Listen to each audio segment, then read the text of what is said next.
이번에는 안드로이드 스타디오 설치에 대해서 알아봅시다. 여기 스텝들이 많은데 그렇게 어려운 건 아니에요. 상세하게 분류해 보니까 이렇게 많이 나왔어요. 일단 다운로드를 받아야 되죠. 구글에 들어가서 이렇게 치면은 이렇게 사이트가 나와요. 맨 위에를 클릭하면은 이런 화면이 떠요. 그래서 안드로이드 스타디오 코알라 다운로드 이렇게 나옵니다. 근데 위에 이제 통합 개발 환경 IDE 이렇게 나오죠. Integrated Development Environment.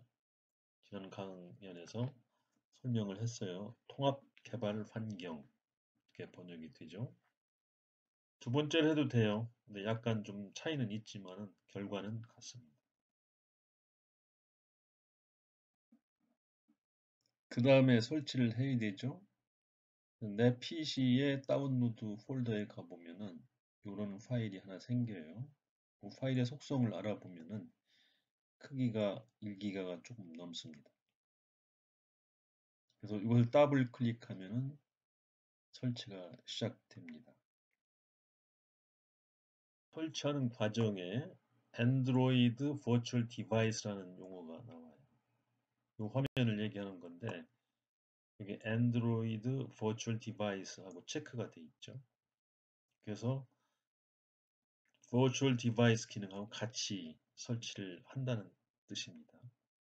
근데 이 Virtual Device 이렇게 나오면은 이것은 가상기기 이렇게 번역을 할 수가 있어요. 그래서 스마트폰을 화면으로 대신하는 걸 의미를 해요.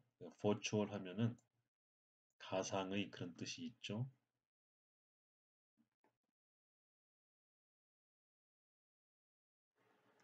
설치가 끝나면은 자동적으로 요 화면이 뜹니다. 요 화면이 뜨고 조금 있다가 요 화면으로 이렇게 바뀌어요.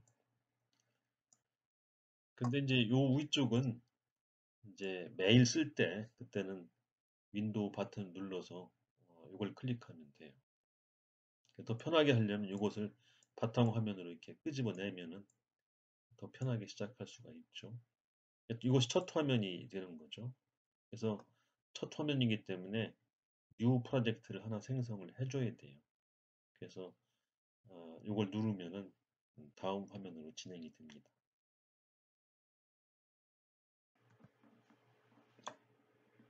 그 다음에는 폰 앤드 태블릿이라는 화면이 뜹니다. 이게 스마트폰이라든지 태블릿 같이 쓸 수 있다는 얘기죠. 그래서 이렇게 여러 가지 형태가 나오는데 그만큼 다양한 형태의 그 인터페이스를 제공한다는 뜻이 되겠죠. 근데 이것이 디폴트로 돼 있어요. 근데 이것을 이제 이렇게 바꾼 거예요. 근데 이것이 empty activity는 뭐냐? 여기 empty activity is a project with compose 이렇게 돼 있어요. compose라는 도구를 사용하는 할 때는 이걸 써라. empty views activity는 project with XML. XML을 쓸 경우에는 이것을 써라. 그래서 우리는 더 친숙한 이걸 선택을 한 거예요. 근데 컴포즈하고 XML은 뭐냐? Both ways to build user interface in Android. 이게 유저 인터페이스가 요 화면이잖아요. 화면의 형태, 뭐 여기서 뭐 어떻게 어디를 나누고 뭐 글자는 어떻게 하고 이런 화면의 형태가 가장 대표적인 인터페이스인데 그것을 어떻게 만들 거냐는 두 가지 방법이 있는데 컴포즈하고 XML. 그래서 우리는 더 친숙한 XML을 선택을 한 거죠. 그리고 넥스트 버튼을 누릅니다. 더 나가기 전에 안드로이드 관련 이름에 대해서 알아볼 필요가 있습니다. 노먼클러처 하면은 명명법을 얘기하죠. 그 안드로이드 자체에 대한 버전에는 먹을 것 이름을 이렇게 붙였어요. 그래서 먹을 것 이름이 이렇게 쭉 붙여져 있죠. 거기에 대응하는 버전이 있어요. 예, 현재는 15 버전이 가장 최신 것입니다. 2024년 6월 18일 날 발표가 됐죠. 그리고 베타 3 이렇게 되어 있어요. 베타 버전은 사용자 입장에서의 첫 번째 버전이 베타 버전이에요. 개발자 입장에서는 개발자를 떠나는 거니까 이걸 알파 버전이라고 부릅니다. 거기에 대해서 API 레벨이 이렇게 부여가 되어 있죠. 근데 API 레벨 숫자가 더 커요. 버전보다. 왜 그러냐면은 여기 13.1.3 이렇게 이런 버전이 생길 수가 있거든요. 버전은 큰 변화를 의미하죠. 13에서 14로 가면 변화가 큰 거예요. 14에서 15로 갈 때도. 근데 조그만 변화들은 이렇게 릴리스하고 모디피케이션을 써서 표시를 해요. 그때마다 API가 대응될 수 있기 때문에 이 API 레벨 숫자가 더 빨리 증가하는 겁니다. 근데 안드로이드 스타디오 버전은 동물 이름을 써요. 우리는 코알라 버전을 공부하고 있는 겁니다.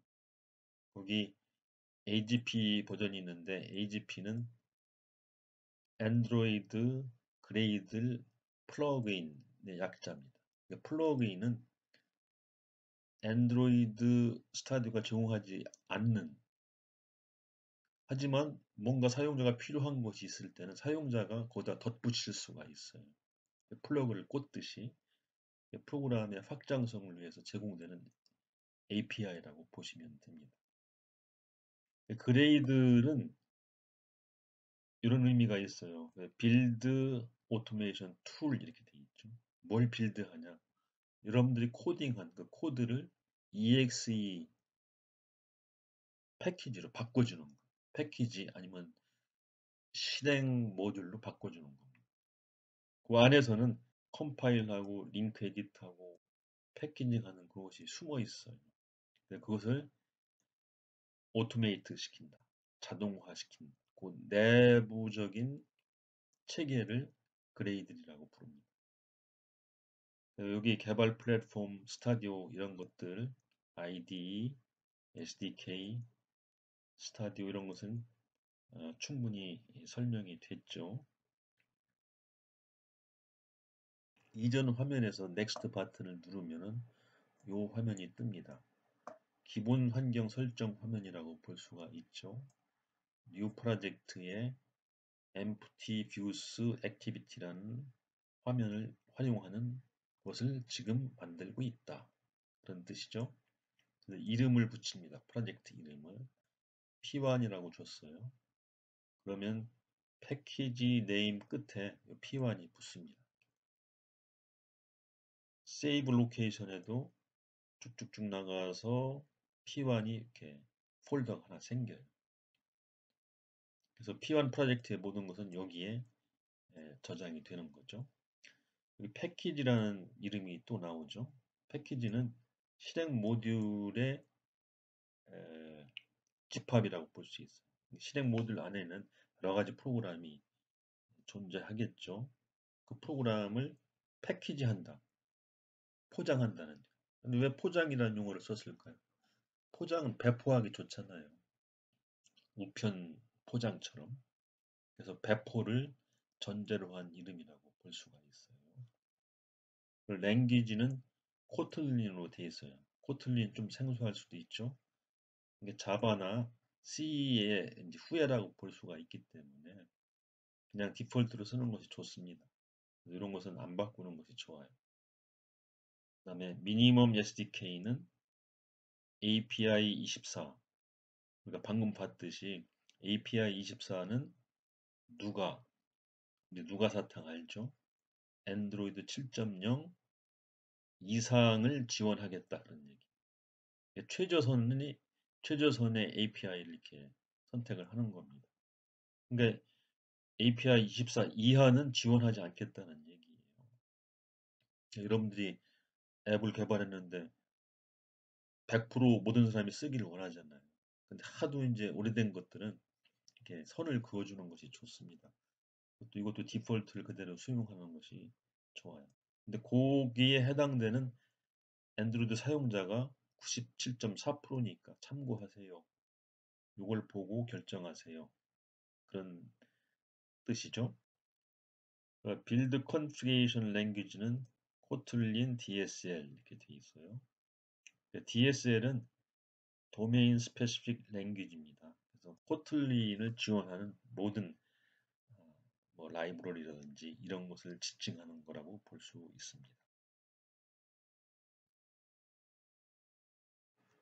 이전 화면에서 피니시 버튼을 누르면 이 화면이 나타납니다. 기본 환경 빌드 화면입니다. 여러분들은 아무 일도 하지 않고 몇 분 정도 시간이 걸리니까 이 밑에 진행 바를 보시면서 기다리기만 하면 됩니다. 빌드가 끝나면 자동적으로 이 화면으로 바뀝니다. mainActivity.kit라는 화면이죠. 여기에는 실행 프로그램 코드가 나타납니다. 이렇게.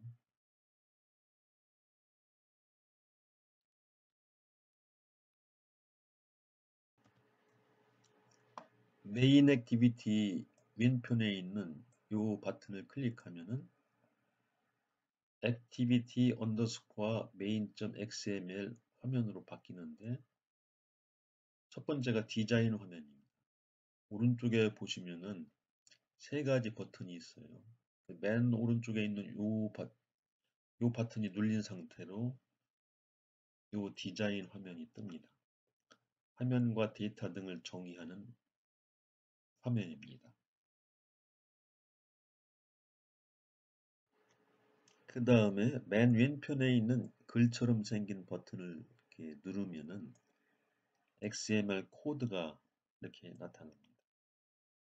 자세히 보면은 여기 Android text equal hello world 이게 정의가 되어 있죠. 즉, 요 XML 디자인은 이렇게 핸드폰에 헬로 월드를 디스플레이하는 디자인이라고 볼 수가 있습니다. 여기서 우리가 마크업 랭귀지에 대해서 잠깐 복습을 합시다. XML은 Extended Markup Language입니다. 데이터의 처리를 지시하는 마크를 다는 방식의 언어를 통틀어서 마크업 랭귀지라고 부릅니다. 가장 흔한 것이 HTML이죠. HT는 하이퍼텍스트입니다. 마크업 랭귀지죠. 예를 들어서 헬로 월드라는 데이터가 있어요. 그 앞에 마크업 랭귀지를 이렇게 붙입니다. 꺽쇠로 해서 헬로 월드를 빨간색의 크기 4로 디스플레이를 하라. 그리고 마크를 해주는 겁니다. 그리고 마크의 끝 이렇게 표시합니다. 그럼 브라우저가 이걸 보면은 헬로 월드라는 데이터를 마크가 지시하는 대로 실행을 시켜줍니다. 그래서 이걸 좀 확대해서 보면은 이렇게 헬로 월드를 내가 스마트폰에 디스플레이 하겠다 하는 내용이죠. 그거 하기 위해서 이제 여러 가지 이제 이런 것이 필요하죠.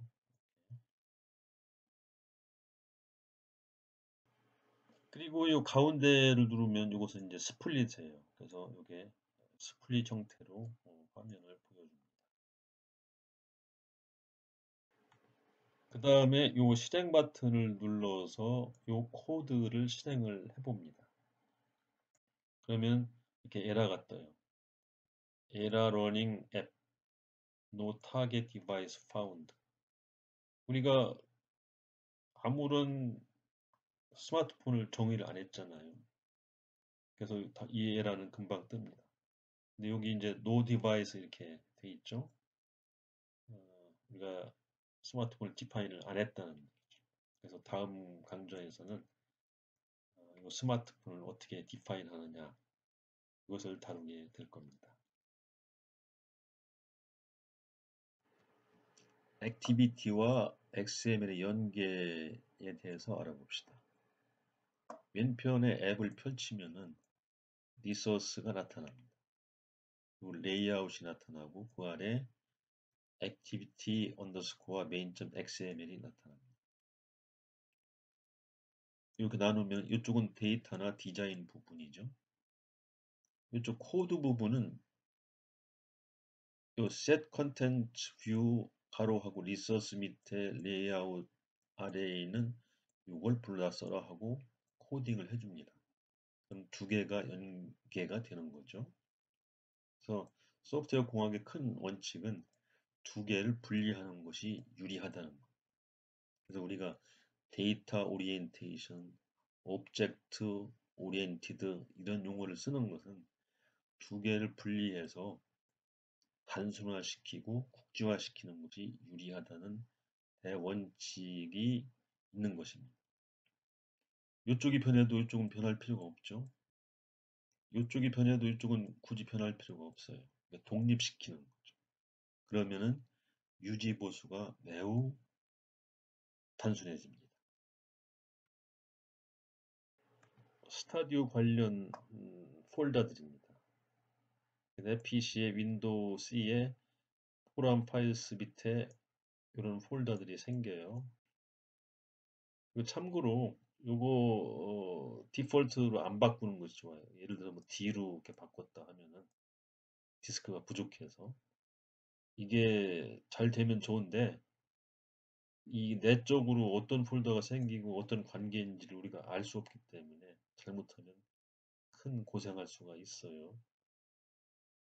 그리고 사용자, 암흑의 사용자 밑에 이런 폴더들이 생겨요. 그리고 앱 데이터 밑에도 안드로이드 폴더가 생깁니다. 감사합니다.